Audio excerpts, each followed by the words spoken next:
Today we have an episode that is going to be triggering. It is a mother who reached out to me through TikTok, and she's talking about her kid who flunked the grade, and it reminded me of high school. Really? Let's just jump into it. Really?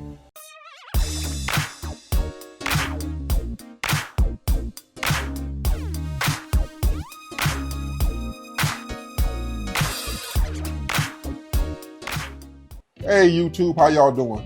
Today I'm going to answer a email that I got based on a TikTok that was put out, and they emailed me at mohr@acidblackdad.com. So please, if you're not following me on TikTok, because some of the things we do on TikTok, we just don't have time, or it just won't make sense to put it on YouTube. So follow me over on TikTok. In fact, follow me on all social media platforms. But she sent out a email, and one was going to read it, and I responded to her email, but we're going to do it on YouTube also. So let me go ahead and read that email to you. Okay. Ask a Black Dad. That's you. Yes. I saw your If post. they didn't know that by now, and they tuned in, they didn't know which one of us was Ask a Black Dad. And I'm woman. Okay. Ask a Black Dad. I saw your post on TikTok. I'm a single mother raising 3 kids. My oldest is 14 years old and is repeating the 7th grade. School has just started, and I just found out he did not do any of his over the summer assignments. You showed a picture of your 5 kids in college robes. I'm at wit's end with him. Any advice would be much appreciated. Deandra. Thanks for the question, Deandra. Like I said, in the beginning, it's a trigger warning. I know when you start a school year, and when it's over with, and you walk back in the next year, and you got the same teacher looking you in the face like, "Welcome back." It's like, "Welcome back, Carter. Welcome back." Wow. So, I had to reach back out to her, as women know. I had to let women know I had to send this woman an email, this strange woman who was in my DMs. So I sent her an email and added a little more information. She's a single mother. The father is not around, not involved. He's incarcerated. The other kids are younger. One doesn't go to school yet, and the other one is like 3rd grade, 4th grade, something like she said. Mm-hmm. She works at a hospital. She does, I think, the cleaning rooms, or does kitchen aid, cafeteria, like something like that. Services. Yeah, environmental services, yeah. My heart goes out to her, because the first thing I always say is, please, please, please make sure your children know how to read. Because one of the things I found out being a jail supervisor is that a lot of people go down on certain path when they have disabilities in reading. Right. They're unable to read at the level they're supposed to read at. Right. You'd be surprised. We should never assume that someone is able to read, or even if they're able to read, comprehend what they're reading. That is so important. Our kid, when you grow up, you learn how to speak, but reading is something totally different. You listen to other people talking, you understand, okay, I know what this means. Reading is something different. Another thing that I would put out to her, I don't know her as far as like her whole situation. The kids, I'm saying all the kids, I don't know if they're same father and all that kind of stuff. The kids need some kind of male role model. If it's nothing but a mentor, maybe a big brotherhood, what's they called? Big Brothers? Big Brothers of America, or something like that. Like the Boys and Girls Club, something like that. Because it's a known fact that when positive males, and I don't even know if she's black or white, but especially if she happens to be black, or a person of color, positive males of color step into a child's life, they change the difference. The child's discipline can change. Mm-hmm. The child's view on education can change. You know what I'm saying? Because he's seen something. I'm not saying that single mothers can't raise. Single mothers have raised some wonderful people. They raise some of the more strongest. But we also know single mothers have they fall short sometimes, and it's not their fault. It's society. I think I do. I agree that it's important to have Somebody. It's important to have the male role model in that child, in any child's life. Any just child. Like with you know, the family dynamic in itself. You know, think about it. Our former president of these United States, President Obama, was raised. What's up, Obeezy? was also a product of a single mother as well, but she also had her parents. They were village. Yeah, grandfathers and all that kind of So stuff. when it comes to, you know, you being a single parent, it is so important who's your part of your village in regards to raising your children. Yeah. And I'm gonna say that you have to. She said that he didn't do his, because I remember our kids used to get that kind of stuff over the summer work. Yeah. You go into the next grade and they say, okay, wait, now you got to read 2 books or something like that. It's like sometimes it's a project, sometimes a book that you have to read. So then that way, on the first day, they get off, they're running, they're going. That even happened even with college. It was the same. It was the same way. Yeah. So, remember Freedom Summer? Yeah. So when the kids went to college, our kids went to college. So I have to say this, and I don't want to say it. Woman says I jump on people and I start. If her son didn't do the work, I can't just say, oh well, he just didn't do it. I understand she's working hard. Right. I understand, but I'm put like this. Right now in America, people like Ron DeSantis and some of the Republicans are sitting up here saying we want to rewrite history. Mm-hmm. But here's a piece of history they don't want to tell you. They didn't want blacks to read, ex-slaves and stuff to read. So we were set free to go to this next step of abuse by America. When we were set free, people had walked miles to learn to read. They didn't have, you had to walk miles to learn to read. The people our ancestors put in effort to learn to read, to better themselves. So when she comes home, she should know what project he has. You know what I'm saying? You have to be involved in the child's education. If you want his education or her education to work, as a parent, you have to be involved and engaged. No, I understand. You can't say go to school and when you come home. And I know the challenges that life can bring, especially when you're raising 3 children, and then you also have one that's not even a school age child, right? But and you're working a full-time job, so those challenges are there. And she may be working too. And the thing is too is that I'm pretty sure she's relying on the communication of her 7th grader, because we raise our children to be independent thinkers too and be responsible. And look, like he said, speaking from experience of someone who repeated a grade. You shared that already. But let me ask you. Keep reminding people. But let me ask you this from your perspective. I'm going to take you back, right? I'm going to take you back to that age, to the age where you repeated the grade. 11th grade. Okay, you repeat the 11th grade. 11th grade came up real fast. But let me ask you this. What would you say would have made a difference in 11th grade Varno's life that would have prevented you from not repeating 11th grade? And the reason, let me preface that. And the reason why I ask that is because sometimes as parents, we don't know how to help. So if it's coming from someone who's experienced that on the other end, what would you think that would have helped you not repeat the 7th grade that you would have gotten from, if they'd have paid attention in the 7th grade. When I left elementary school, I was sent to a different school. Okay. Now don't forget, I'm gonna throw this out because I'm gonna leave this to the side, the chaos that was in the house, domestic violence and everything. My father, all he did was, if you don't come in with a good report card, you got to whoop him. But after a while, we get whoopings all the time. Whooping is just whooping. It's like, okay, whatever. It loses its impact. They got an impact. But in the 7th grade, when I started slipping, and I started realizing they didn't give us, I ain't gonna say they didn't care. There was no follow-up on anything that happened. There was no, hey, are you reading the book? Hey, is you doing your homework? You doing your homework? Yep. And I wasn't. But how old? I can't remember. 7th grade. So is that about 13 years? No. About 12, 13 years old? Yeah, 13. Yeah, about 13 years. Yeah. So, and that's that key year where you become from preteen. You go into that preteen to teenage year. So they started doing. There was threats of this.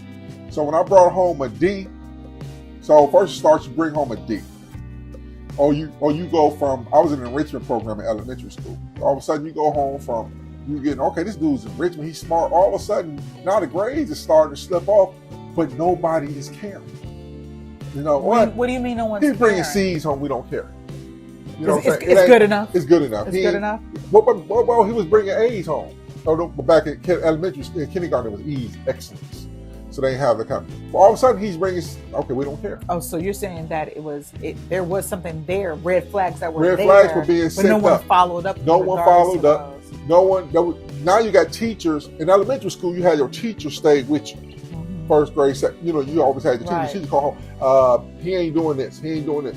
But now you got a teacher in math. You got and this teacher in math might not care less. Right, she's trying to get paid. Right. Or he's trying to get paid. They don't care. Right, because this is the grades where they're preparing you for high school. You know, when you first started switching classrooms. You start switching classes. That sense of independence. You know what I'm saying? He's like, okay, cool. So what happened was you start feeling, okay, I ain't got to worry about it. Now there's other things at home that are factors. Like I said, she's got to work those out. And all I can tell you, what's her name again? Deandra. She knows what some of those factors are. Is he missing the fact that other kids may have a father? You know what I'm saying? Is he missing the fact that his mother's away from home a lot?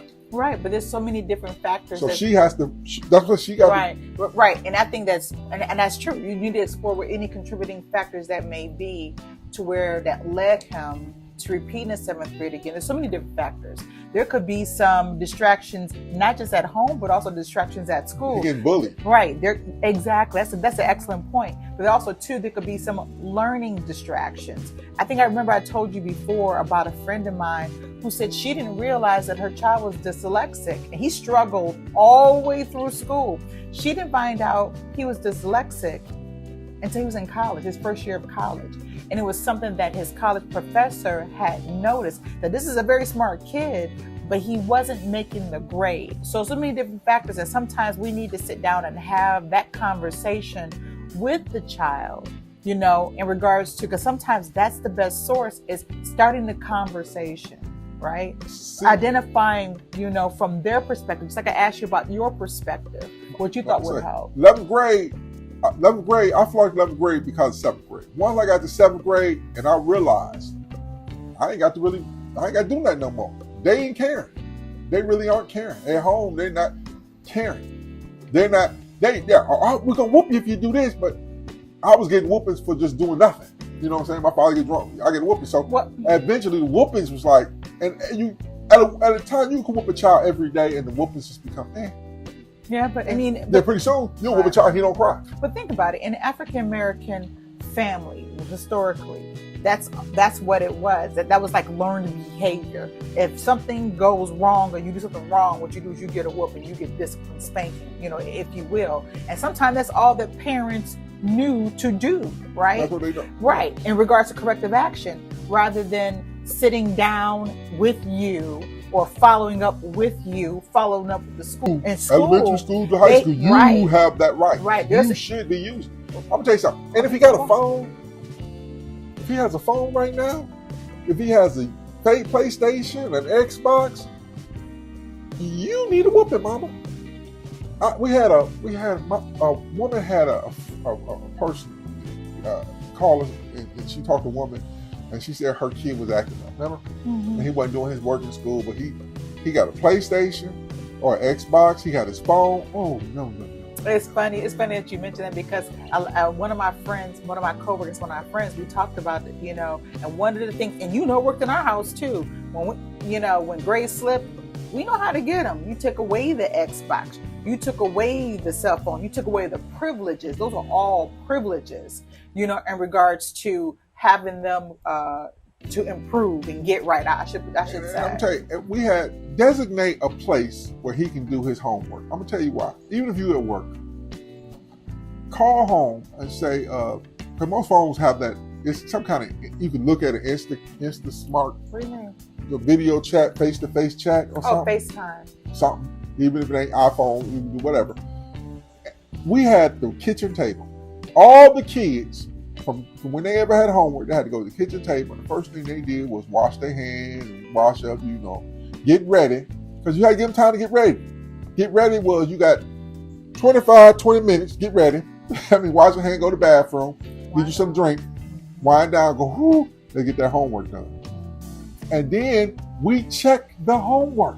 I'm going to tell you the truth. At a certain age, I didn't know what the hell they were doing. They could have been writing goobly goobly down. I didn't know what it read. All I did. Mm-hmm. Okay. But it's funny. But we used to always tell them that the teachers work for them, right? So if you come home and you don't understand it, that means that somebody didn't hold each other accountable. Yeah. You know, so it's a partnership. It's like the teachers work for you. And what I mean by that respectfully is that if you didn't understand what was being taught in the classroom, it is your responsibility to say, excuse me, I don't understand, or could you clarify? Because by the time you get home, you should be able to explain it to us. Yeah, you can explain. And like I said, you have to set up a routine. Just like, listen, and I'm going to say this, and I hope that he turns it around. It happened to me. And this is what I say. I think as a black dad, we can fill those gaps. Somebody stepped in the line for me and said, hey, I would not let you fail. Don't be sitting at home calling him stupid, dumb, tell him he ain't going to be nothing. I had that happen to me. I was headed down that road of being stupid, dumb, until my shero stepped in and said, no, you're not. But Dr. Ackerman stepped in, and every day she would walk up to me when she saw me most of the time. But every day I had to go to the office anyway. Every day I had to work in her office. Every day. And she'd be like, okay, what you do today? What you do today? She was holding me accountable. What you do today? I go home, nobody would say nothing. I was at one point, this is no lie, and when I first got to 11th grade, I walked in the front door and I walked out to McDonald's. And I'd be sitting there, I had cafeteria lunch was like 4th, 5th, 6th period. My sister came home and told me, Varner got lunch every day for 4th, 5th, 6th period. They did nothing. But you know what I would say to that, Ronald, too, not to you, because I will tell you that he is one of the smartest men I know, but it doesn't mean that he wasn't intelligent. My boy's wicked smart. And smart. It's just that he wasn't applying his self-smoking. But I will tell you this is that part of having that conversation with your son is not just about you caring. It's about also having the conversation with him about why he should care. Because, I heard you when you say, well, they didn't care when my grades were slipping, right? Or there was a big drastic difference in it. All they did was threaten. Right. You're going to go, the threat is this. You're going to jail. How many times can you say that? Like I said again, it's like, growing up in an African-American household too, is that sometimes that's all that the parents had. In regards to the threats of whooping, the threats of punishment. You can't go outside to play with your friends, things of that nature. But then also, too, is think about it. If you're coming from a single parent household, whereas when you come home, and I don't know when D'Angelo works, is that if you will put that person on punishment, where's the accountability to make sure that they're not out there? That's really when your village really does come into play, but also, too, those checks and balances and that accountability. And you got to know your village. And again, and don't be ashamed to say that there was a mistake made. I'm telling you, I didn't fail the 11th grade because of the 10th grade. That's something I want people to know.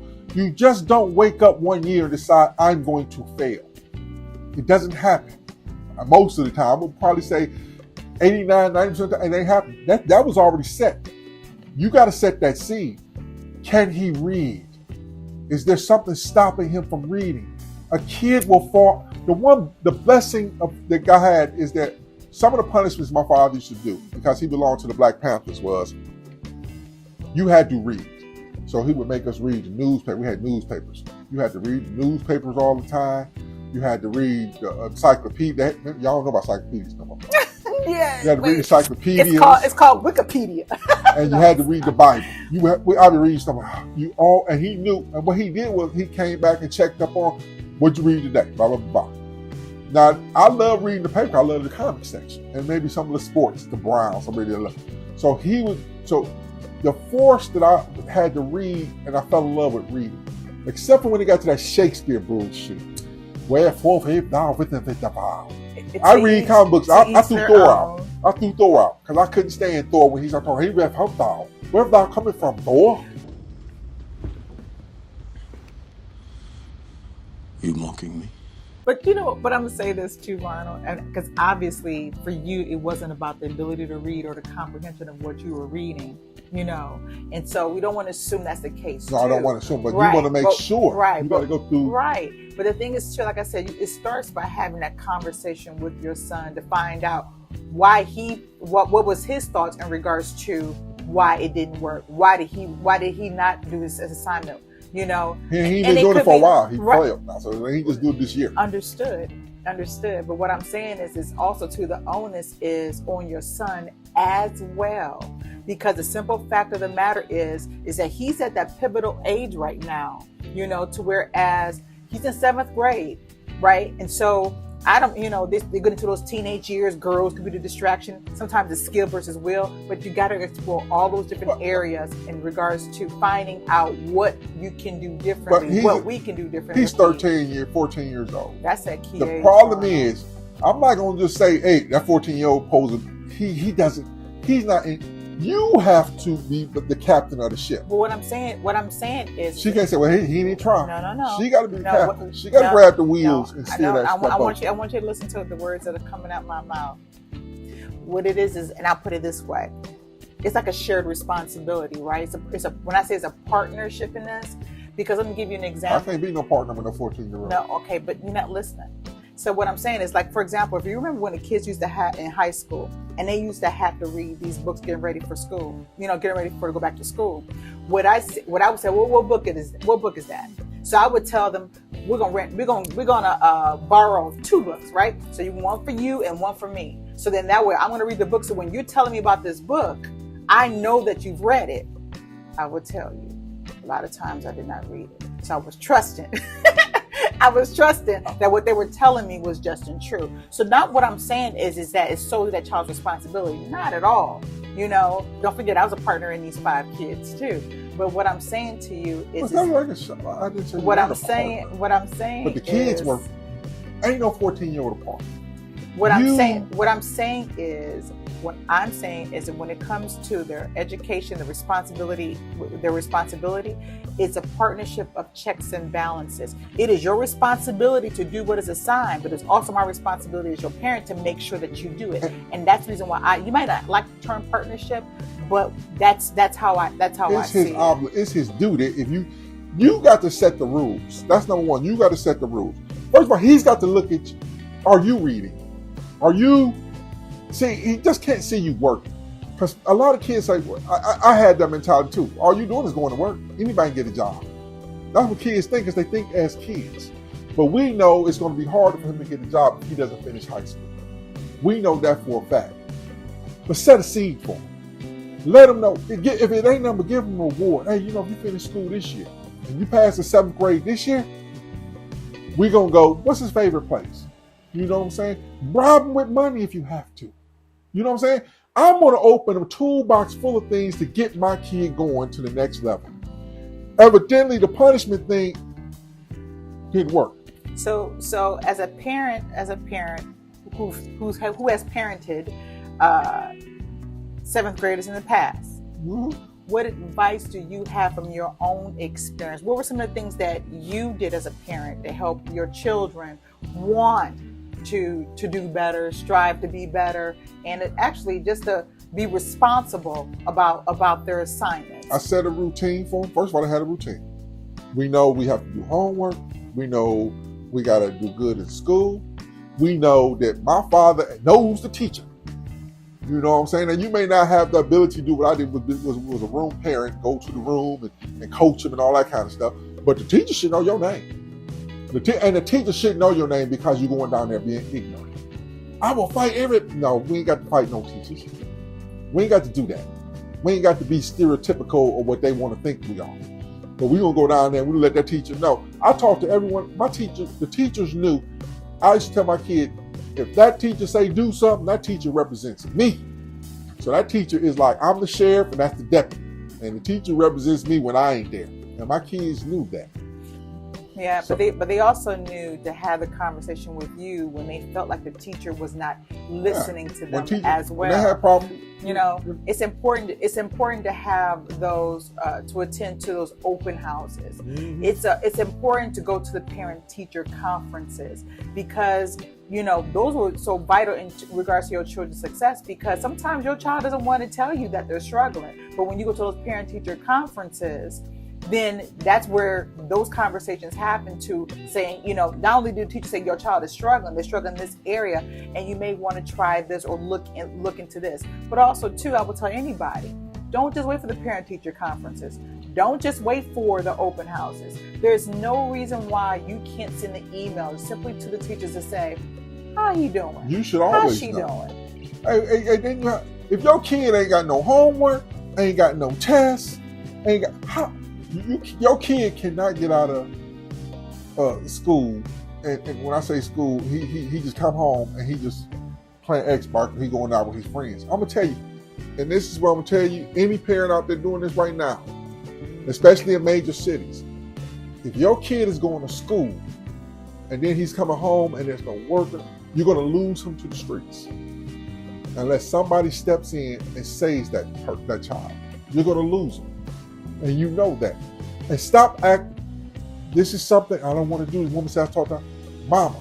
I know Mama never had an ugly baby. Everything ain't the teacher's fault. That's right. Everything's not, it's the school. You just go say, it's school system, that's what I ain't learning. What are you doing to help them learn? You have public libraries throughout the city. Are you enrolling that child in something?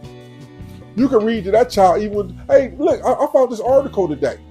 If you can get on your phone, I found this article today. Why don't you read it? Give it to your child, see if he can read it or she can read it. I agree. See what they can do. Now that, hey, they want to shake down the Megan Thee Stallion and Tory Lanez and all that kind of crap. Let's. Why don't you learn how to play an instrument then, man? And it's funny that you mentioned that because that was another thing I was going to say. Just as a word of advice, make sure that your child is enrolled in something in school where the grades, a level of your GPA is required for you to continue to participate in whatever that is. All of our kids had to participate in something. Either it was band, even though some of them didn't want to participate in band. They was in band. Sports, it was between track, football. Curricular activity as far as some kind of club. Right. Because the thing is, too, is that may be their motivation also to keep their grades up. And also, too, it's important if you're around like-minded people, your peers, and they all know the importance of keeping their grades, even if it's just to participate, to graduate. Who they're hanging around is so important because if they're all talking about going to college, they're also talking about what they need to do to go to college. Or even if it's in college, may not always be someone's path. No. It could be a trade, or it could just be going out into the workforce and be able to do that. What I'm saying is that keeping them involved, something that's along the checks and balances, and that also becomes part of the village as well.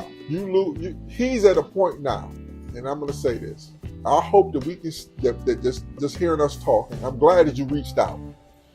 But you got to do some self-reflecting. You have to look inside yourself. And it's okay to say, I slipped or I failed. And I could need to pick up. You say you got two behind him. He's going to set the path. You're going to have to put him around people that are positive. He can't be around street people. When I say street people, gangs and all that, I don't know if he is. I hope he's not. He can't be around people that, oh man, you don't need F school, man. Look at me, baby. And they ain't got nothing. The worst thing you can have is a dude who ain't got a pot to piss in and a window to throw it out telling you what to do in life. That's the worst thing you can have. Look down in yourself and say, okay, how can I help him? And I always told this to every one of my kids. You got to be willing to bleed. But that means you, as the mother and the father, have to be willing to bleed. There are organizations in your community, that government organizations, nonprofits, that are willing to help you and assist you. You have to be willing to ask for help. Like you did here with us, because I don't know where you're from exactly. I don't know the organizations that are around them. You have to reach out and say, hey, I need help. Can you assist me? Can you point me in the right direction? You have to hold him accountable, but you have to hold yourself accountable. I don't care if you get off at 2 o'clock in the morning. Wake him up and check his homework. And when he gets at 2 o'clock in the morning, if he gets mad about that, you get up. I don't want to be dealing with that. I don't know. Remember this. Back when we were first freed, black people used to walk miles and miles. They had to get up at 4 o'clock in the morning to make sure they went to school and got to school by 7. Right. They had to walk long distance. So it's not like it can't be done. It's how bad do you want it? Right. But I want to say to this too. I don't know about at 2:00 in the morning, but I want you to understand something. Well, because your breaks and your lunches, you can always call and check in, and on FaceTime or whatever it may be. Like I said, I think you need. But you got to verify that check-in. I think you really need to really use your tools in regards to that. But I want to say this to you, Deandra. Is just because he's repeating the 7th grade, maybe he needed to repeat the 7th grade to give him and yourself as well another opportunity to do it all over again, because some people don't. It's like, for example, do you think that if you didn't repeat the 11th grade, because the first time you was in 11th grade, did you have access to your Shira? Like I said, God put people in your path. And when he does that, you have to take advantage of it. You have to know when it's there, when they're there. Like I said, it's like you're sinking on a boat. You're sinking and a boat comes by. I don't care if it's a tugboat, a fishing boat, or a big yacht. But if you're waiting for that big yacht and God sent you a fishing, a rowboat, and you say, well, I'm going to wait for the big yacht to come get me. Well, you might drown. You have to reach out and grab those that's just right next to you that's trying to help you. Watch over that baby. Love that baby. And make sure that you are accountable and he's responsible for some of the things that he has to do. The only way he's going to be responsible is if you're responsible. You teach a child to be responsible, he'll be responsible. You teach a child you're not responsible, he won't be responsible. As you raise him up, so shall he go. Everything that you're saying, we always say this too, and even to our friends, keep them talking. Mm-hmm. And part of keeping them talking is you talking to and having the conversations and seeing where they're at. Like we said early on, there could be different scenarios and factors that lead to it in regards to their ability to read or comprehend what they're reading. It could be any of those things. It could be skill versus will. He just didn't do it because he was just being irresponsible. But it's our responsibility as parents to hold them responsible, to instill that in them. Making sure that, when we talk about discipline, it's not just giving them a whooping or a spanking, whatever it may be. That is a result of not doing what you need to do, not being responsible. But it's got to be part of that. So it's like he said, you got to be willing to bleed. Guess what? They got to be willing to bleed too. And it's all in the best interest of your child. Keep them talking. And I will say, we surrounded ourselves with friends and family that believe in the same concept that we believe. Our kids were not involved around family members who was like, they dropping out today. We just didn't want that around. If this part of the family was just dropping out, we just really maybe saw them at the family reunion. And that was pretty much it. We just did, because you want to build your babies are your treasure that you're going to leave for the rest of the world. This is what you give them to the world. You want to surround them that Fabergé egg, that nest egg that's so precious. You want to make sure that it's surrounded by everything that's going to protect it. You see what I'm saying? You want to put nothing around it that's going to be sharp and jagged and it's going to break it. So again, watch who you put in the custody of your kids around them, because their influence can be a mug, because kids' brains are learning. Yeah, but I will tell you, Deandra, the fact that you reached out to our show, you reached out to Ask a Black Dad, is good. That's and the first woman. step. You can say woman and amen. Right, but the thing is that continue to keep asking, continue for you to keep having the conversation in regards to helping all of your children. And talk, because he's gonna. I tell you, buy him a shirt to whatever college is near you. If it's a community college, buy him a shirt to go to school with. He wearing a college shirt. Actually, he'll get used to wearing college shirts. Guess what? Maybe it'll grow on him and say, I want to wear a college shirt. Have our kids. Yeah, whatever interest that he may have. Do that thing. Hold all that extra stuff, Xboxes, hold that away from him. You don't need that. But make sure that when you come in correctly, that you have it together, that you get involved with his classwork, his teachers. Make sure that you hold some kind of format for him, because kids need structure. They do need structure. Yeah, they do. He has some kind of structure that he knows you believe in him. So that means if anybody who's talking that negative shit, kick them out. They don't need to be around him. But make sure that you hold him accountable. That means, I hate to say, if you have to get up early before you go to bed, you wake him up. I need to see your homework. I need to see what you did. I need to see what you did. I can't go by what you said, because evidently he said it last year. And remember, he didn't fail the 7th grade last year. He failed the 7th grade somewhere in elementary school. Somewhere in elementary school, he started failing that 7th grade. It just didn't catch up to 7th grade. Yeah, Something happened. Where did it happen? You need to see what happened. Where he started to believe that it was okay, to do less. But also, too, I just want to make a point. You see where even with Varno and I, we have sometimes different perspectives or even direction in regards to reaching the same common goal. If you yourself are around people who want to see your success as well as your success of your children, that means your surrounding too is also important to the vital success of your People family. are going to build you up to build. Not to tell you, oh, look at her son is like this. Yeah. Listen, we don't want to hold you guys up. We've No. been talking for a long time. Listen, follow us on all social media platforms like DeAndre did. She followed us on TikTok. Thank you. DeAndre, I'm sending you 2 t-shirts. One for your son and one for you. If we use your a question or we use a question out of a comment, we will send you a t-shirt.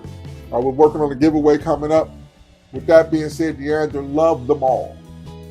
Love can fill in some of the missing spots that you have. If you show them how much love you have. Hold yourself responsible and hold them responsible. Remember, you driving that ship though. I still believe you're driving the ship. He has to do what he has to do, but you're still driving that ship. He's young. He needs you. He needs you. Find him a mentor, a male mentor that can help guide him. Find them programs in your community, the nonprofits that will reach out to you. Make sure he can read. If it's something beyond reading, find out what it is and get it seen. If it go to a community clinic or whatever you have to do, do not fail him. That's your responsibility not to fail him. You can't say, oh, well, I wash my hands. Don't. You brought him into this world. You loved him. You keep loving him. All right? That's your responsibility. See what went wrong. Something went wrong before 7th grade. Trust me. Something went wrong before 7th grade. 7th grade is just the final equal number.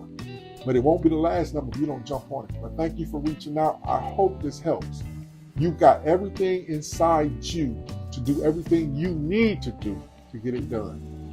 Trust me. And God will put people in his place like he did for me. I hope we're one of those people for you. I hope you find other people for you closer to you that do that. If you want to reach back out to us, please reach back out to us. Varno Harris at AskBlackDad.com. With that being said, You got this, girl. until we see you again, remember, We love you.